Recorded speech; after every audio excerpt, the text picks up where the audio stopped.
Empiezo con un pasaje, creo que con una pregunta. Amós capítulo 3, verso 3 dice: ¿andarán dos juntos si no estuvieran de acuerdo? La respuesta es obvia, ¿no? La respuesta es obvia. Yo sé que ese texto indudablemente se relaciona bastante con lo que es el matrimonio, ¿correcto? Pero a la vez también se refiere acerca de la unidad, a poder buscar siempre un propósito en común. Y si no hay ese acuerdo, es duro y muy difícil y casi imposible que se pueda llegar justamente a buen puerto, ¿no? La historia está plagada que cuando imperios, estados, naciones, agrupaciones, organizaciones han mantenido la unidad, han podido lograr muchas cosas. Y cuando eso se ha roto, realmente ha causado prácticamente la división y la destrucción de toda organización, de todo imperio. Los poderosos imperios más grandes inclusive tuvieron su debacle cuando internamente había luchas civiles, luchas internas, y prácticamente todo lo que hubieron logrado prácticamente se perdió. Miren, un ejemplo, y quiero empezar con este primer punto y vamos leyendo juntos, por favor, Salmo 133, versos del 1 al 3. Vamos a ver juntos Salmo 133, versos del 1 al 3. Así que vamos a leerlo y empezamos con nuestro primer punto al respecto. Dice el texto, Salmo 133, verso 1 al 3. Mirad cuán bueno y cuán delicioso es habitar los hermanos juntos en armonía. Es como el buen óleo sobre la cabeza, el cual desciende sobre la barba de Aarón y baja hasta el borde de las vestiduras. Como el rocío de Hermón que desciende sobre los montes de Sión, porque allí envía Jehová bendición y vida eterna. Sé que el pasaje ha sido expuesto en unas reuniones, tanto este domingo o el domingo anterior, pero hoy quiero detallarme juntamente hablando con ustedes acerca de la unidad. La importancia que es la unidad. Miren, pasemos ahora en Génesis capítulo 11, verso del 6 al 7. Vamos a ver lo que se puede lograr con la unidad y realmente qué es lo que Dios mismo expresa, lo poderoso que es la unidad. Había una agrupación de personas allí que se habían unido con un mal propósito, contrario a Dios, rebelde, pero tenían esta virtud de unirse, ¿ya? Con un fin equivocado, pero habían logrado cohesionarse. Y de tal manera que avanzaban el proyecto, construyendo la Torre de Babel, y entonces Dios mira que realmente se habían unido de tal manera que Él expresa estas palabras y dice: y dijo Jehová, al verso 6 de Génesis capítulo 11, he aquí el pueblo es uno, dice, y todos estos tienen un solo lenguaje y han comenzado la obra, o sea, se han unido de tal manera y nada les hará desistir ahora de lo que han pensado hacer. Miren cómo Dios resalta lo poderoso que cuando se cohesiona unos mismos pensamientos, cuando se cohesiona justamente buscando un mismo fin, un mismo propósito. Dice Dios mismo diciendo, mire, se han unido de tal manera que realmente nada le podrá hacer desistir de todo ello. Así que descendamos y confundamos sus lenguas, que la división cause justamente, ¿qué cosa? Que esto se rompa. Ustedes conocen la historia. Cuando el Señor desciende, confunde las lenguas y prácticamente al no entenderse todos ellos, el proyecto se derrumbó. Pero miren esto y quedamos con este punto, la unidad, lo poderoso que es la unidad. Si una organización es unido, tiene un mismo sentir, mire todo lo que puede lograr. Ahora, y si tiene fines buenos, mucho más. Ahora, llevemos al plano eclesiástico. Si la iglesia se une con un mismo sentir, todos en hermandad como hermanos, realmente todo lo que se podría lograr. La semana pasada expuse justamente la iglesia en el primer siglo, cómo alcanzó y cómo hizo grandes cosas para el Señor. Y hoy lamentablemente la iglesia de Cristo en este tiempo no se resalta más por la unidad, sino como dice alguna canción, donde más se observan cómo nos dividimos inclusive. Y eso es triste. Eso es triste porque dentro del cuerpo de Cristo, y cuando hablo acerca del cuerpo de Cristo, no hablo simplemente acerca de la iglesia Emanuel, sino acerca del cuerpo de Cristo universal. Y lamentablemente a veces estamos como que aún peleados en eso mismo inclusive. Y vemos de repente a otros, ustedes son muy, ¿cómo le podemos decir de repente? Son muy ortodoxos, muy conservadores, muy anticuados, y de repente como algunos nos dicen, Emanuel, ¿no? Ustedes son muy relajados, dice. ¿No? Entonces, y cuando de repente el fin es otro, cuando realmente el fin debe ser justamente alcanzar a la sociedad que se está perdiendo. Pero miren, si manteníamos la unidad, realmente todo lo que lograría la iglesia, en el primer siglo lo experimentó y hoy también lo podría hacer.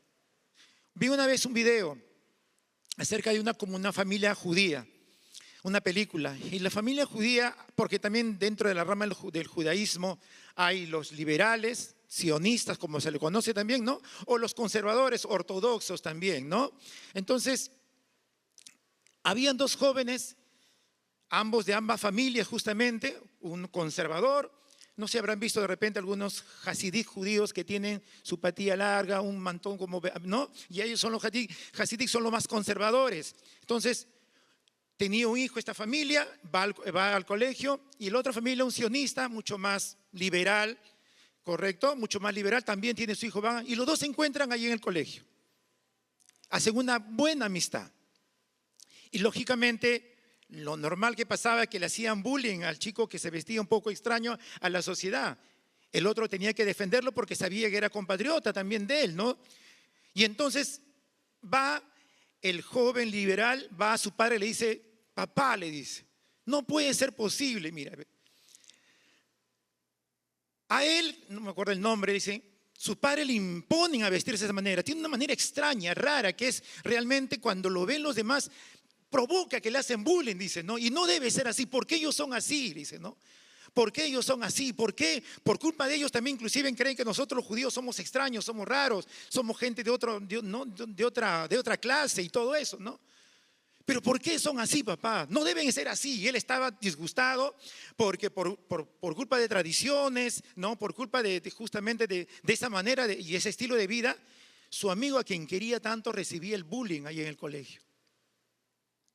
Y en su indignación este adolescente dice, débense, papá, dice, deben cambiar, no sé, algo de que forzarlos a cambiar. Dice, no, el papá le dice, no, le dice, no pienses de esa manera, dile, son nuestros hermanos.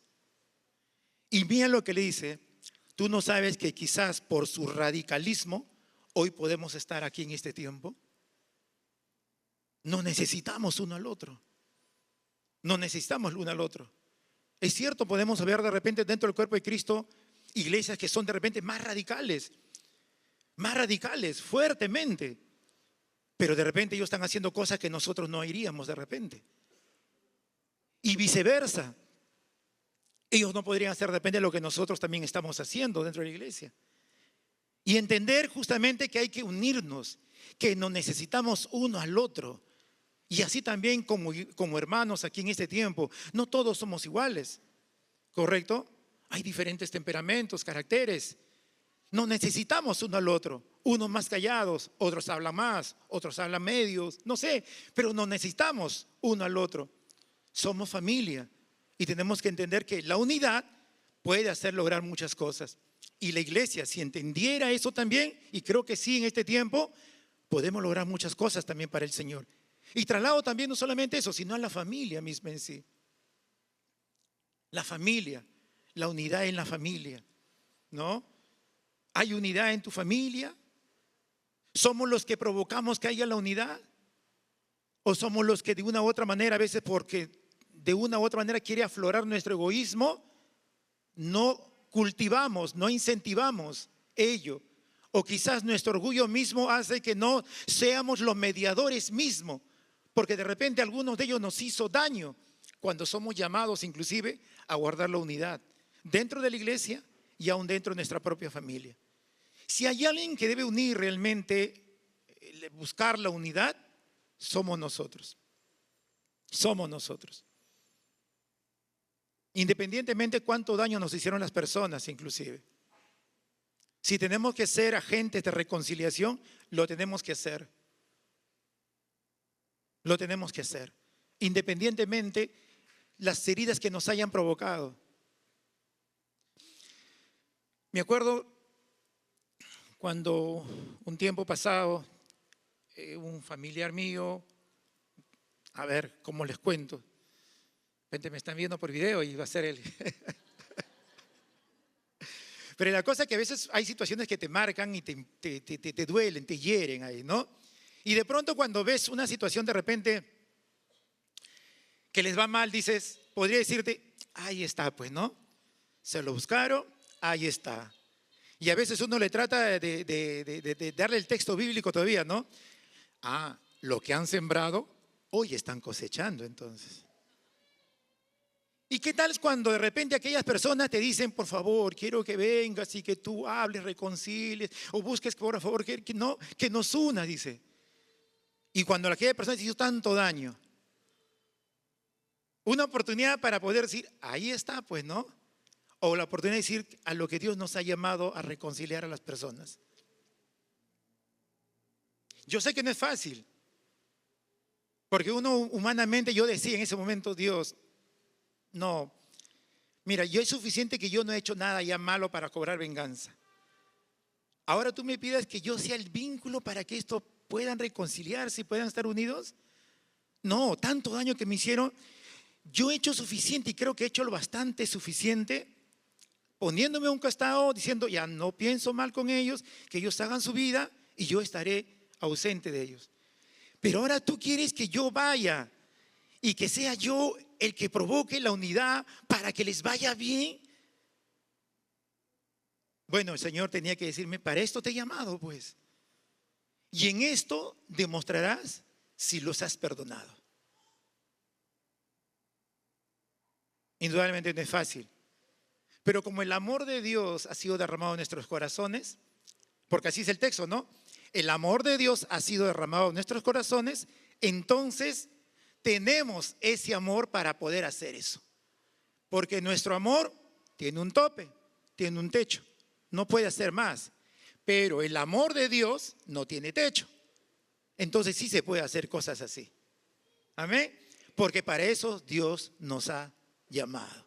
Amén. Entonces la unidad, importante entender. Ahora, viendo este pasaje, el tiempo está avanzando, dice el texto en Salmos que estamos meditando, mirá cuán bueno y cuán delicioso. Voy a hacerlo rápido esta parte aquí, ¿ya? Cuán bueno y cuán delicioso. Qué interesante es. Bueno, cuán útil, cuán beneficioso es. Díganme ustedes saben que estar aquí entre nosotros es bueno, es útil, ¿sí? ¿Correcto? ¿Es beneficioso? Bien, ¿qué beneficio encontramos estar aquí, aquí unidos todos juntos como hermanos aquí? Qué beneficioso es cuando te relacionas con las personas y te relacionas bien, gratamente. ¿Qué de bueno? Te desarrollas tu personalidad, ¿correcto? El ser sociable va creciendo en ti mismo también, porque a veces situaciones a veces egoístas nos quieren de repente aislar y todo eso. No, el ser sociable me hace que yo me involucre en las necesidades de los demás también. No, y también poder abrir mi corazón para poder expresar, ¿no? Que puedo confiar en las personas. Así que puedo crecer saludablemente también, ¿correcto? Mis emociones estoy guardando, estoy cuidando todo ello, porque aislarse completamente o solamente soy yo, vengo aquí, me siento en un rincón allí, espero que termine la reunión y salgo corriendo y camino siempre ahí en la oscuridad y estando solo porque me siento bien solo, porque me cuesta un poco relacionarme con los demás. Pasa eso, ¿ah? Pasa eso. Yo les digo porque yo era así. ¿No? Entonces, y no es que no quería relacionarme con los demás, pero me costaba relacionarme con los demás. Cuando estaba con las personas ahí no sabía qué hablar, no sabía qué decir. Correcto, entonces, y yo sabía que no estaba bien, tenía que esas áreas de mi vida ser sanadas, porque Dios nos ha creado seres sociables. ¿Correcto? Dios nos ha creado seres sociables. No es bueno que el hombre esté solo. Yo sé que todos han pensado simplemente hablando, ya habla la esposa. No necesariamente de ello. Está hablando como seres sociales, ¿ok? Seres sociales. Entonces, es bueno, es útil, es necesario, ¿correcto? O sea, es beneficioso estar unidos. Ahora, pero también es delicioso, es agradable. ¿Lo disfrutan o no lo disfrutan? ¿Sí? ¿Se disfruta cuando van a sus redes, por ejemplo? ¿Lo disfrutan cuando van a sus redes? ¿Correcto? Hoy dices, ay, hoy toca jueves, hoy tengo que ir a la red. Y justo hoy día fútbol en la noche, ¿no? O está dando la mejor película. No, yo disfruto, correcto, yo disfruto. A ver, no, meditemos ello. Disfrutamos cuando nos relacionamos, cuando hacemos las redes, por ejemplo, cuando venimos acá a la iglesia, lo disfrutamos. Estamos en este momento, no quisiera que se acabe, quisiéramos que durase más tiempo, ¿correcto?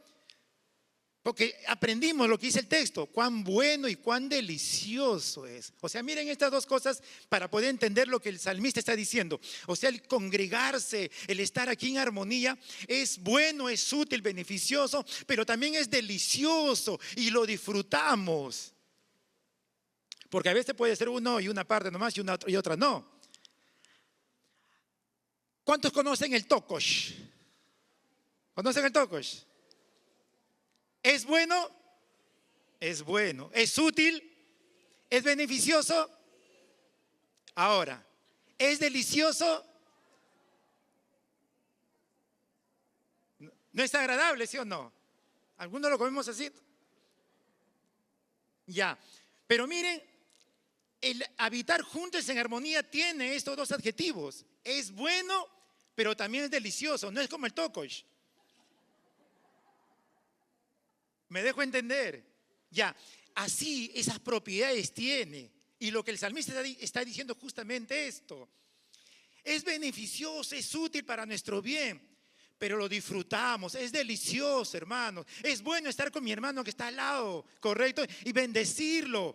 Amén, ¿lo disfrutamos? Muy bien, vamos a meditar un momento, ¿sí? Yo voy a hacer una breve oración, nada más. ¿Ya? Cierren sus ojos allí. Señor, en estos momentos quiero bendecir a mi hermano que está a mi lado, Señor, y quiero hacerlo de todo corazón, que salga en lo profundo de mi ser, Padre, porque así nos has llamado tú, Señor. En el nombre de Jesús lo vamos a hacer. Bendice al que está a su lado, dile así con todo el corazón ahí, el Señor te bendiga, que está ahí, dile con todo el corazón, Señor te bendiga, mi hermano. Que nadie se quede, que nadie se quede, que nadie se quede sin bendecirlo, al que está al lado, que nadie se quede. Que le vean su sonrisa, su amor, su alegría.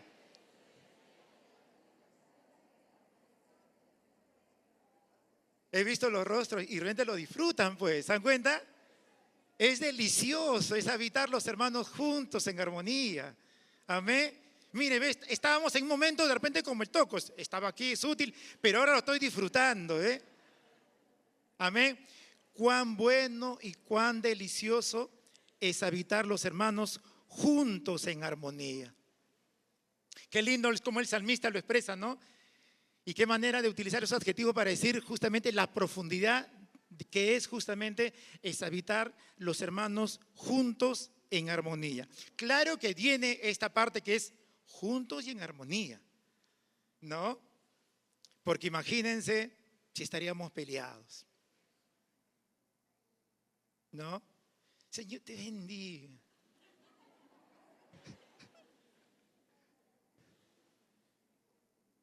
¿Te das cuenta, no? Pero esta vez cuando lo hacemos del corazón mismo, es precioso. Y hay que guardar la unidad. Indudablemente somos diferentes. No somos indudablemente, acá hay bastantes diferencias, ¿no? ¿Correcto? Distintas formas de ver la vida, ¿no? Diferentes maneras de repente de gustos, colores, sabores. O sea, indudablemente somos una variedad, diverso. Y en Perú todavía una sociedad multicultural, también diferentes culturas hay en Lima mismo inclusive, correcto, pero nos une algo que es precioso justamente, que es Cristo, donde todas esas diferencias pasan a segundo plano. Amén, pasan a segundo plano, porque el amor de Dios, porque realmente solo cuando está el amor de Dios, hace que podamos vivir juntos en armonía. Solo el amor de Dios, el amor de Cristo, ¿no? Amén. Amén, amén. Y quiero yo ya terminar esta parte de aquí, porque también esto es triste, ¿no?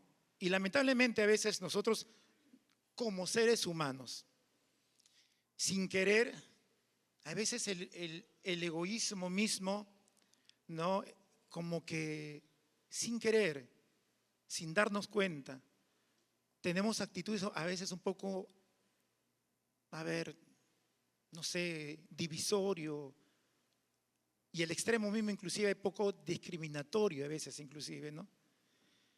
Y eso es algo que la iglesia tiene que cuidarse, tiene que estar atento. La iglesia de Cristo indudablemente es exclusivo porque solamente la salvación es por el Señor y no hay camino, ¿correcto? No hay camino que nos lleve al Padre, solamente Cristo. Es exclusivo porque solamente es a través de Cristo que podemos alcanzar la salvación. Pero es inclusivo para que pueda recibir a todas las personas.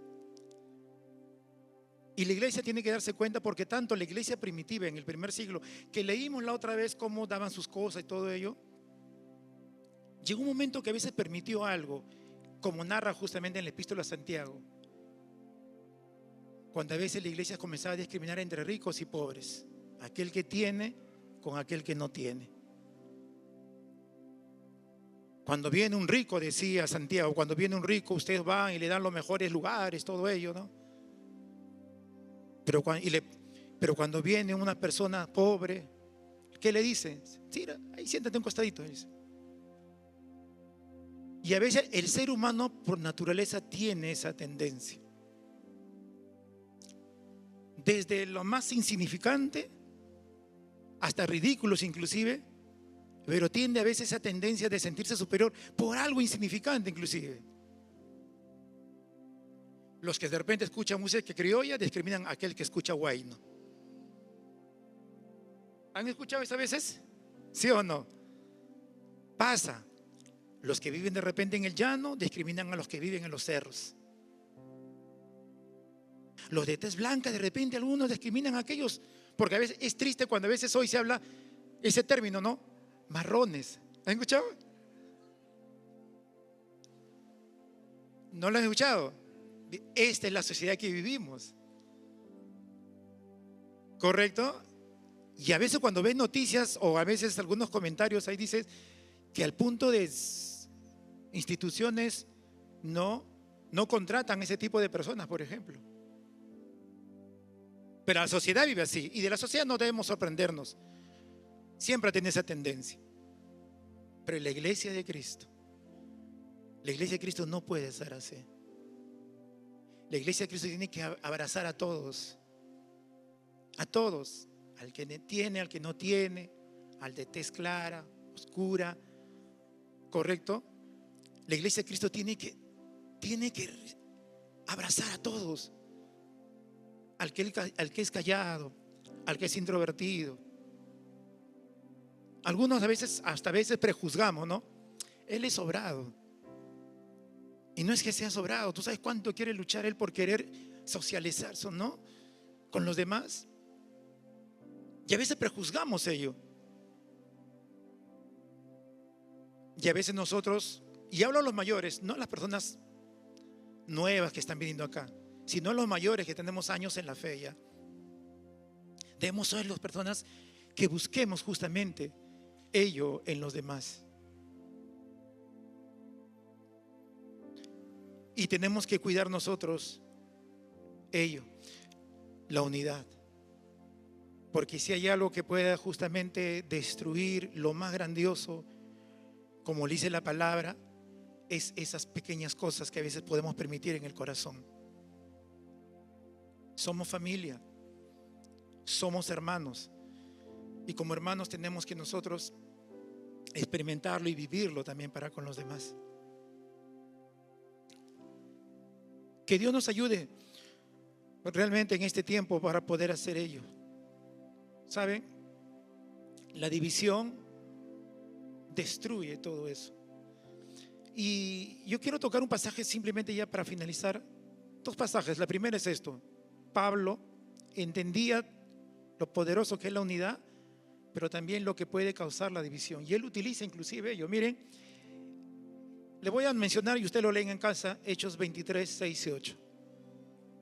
Pablo está siendo acusado, está siendo ahí rodeado por saduceos, y fariseos. Ellos se habían juntado para poder hacerle daño a Pablo. Y wow, estaban unánimes para hacerle daño a Pablo. Y Pablo dice: si no los divido, estos vienen y me meten adentro. Decía: ¿cómo los causo división? Ya, voy a ver cuál es lo que les divide. Ya, uno de ellos acepta la resurrección, otro no lo acepta. Voy a hablar de ese tema y que se peleen entre ellos. Miren, dice: entonces Pablo, notando que una parte era saduceos y otra parte fariseos, alzó la voz en el concilio: varones hermanos, yo soy fariseo, hijo de fariseo, acerca de la esperanza y la resurrección de los muertos que se me juzga. Cuando dijo esto, se produjo una pelea, dice, entre los fariseos y los saduceos. Y esto se dividió y ya no miraban a Pablo, se peleaban entre ellos nomás. ¿Se dan cuenta cómo la división puede destruir y ya no se logra el fin y el propósito? Y el enemigo quiere destruir la iglesia. Y lo que va a causar justamente es eso: dividirnos. Y nosotros tenemos que guardar la unidad de la iglesia. Para eso nos ha Dios llamado en estos tiempos. Amén.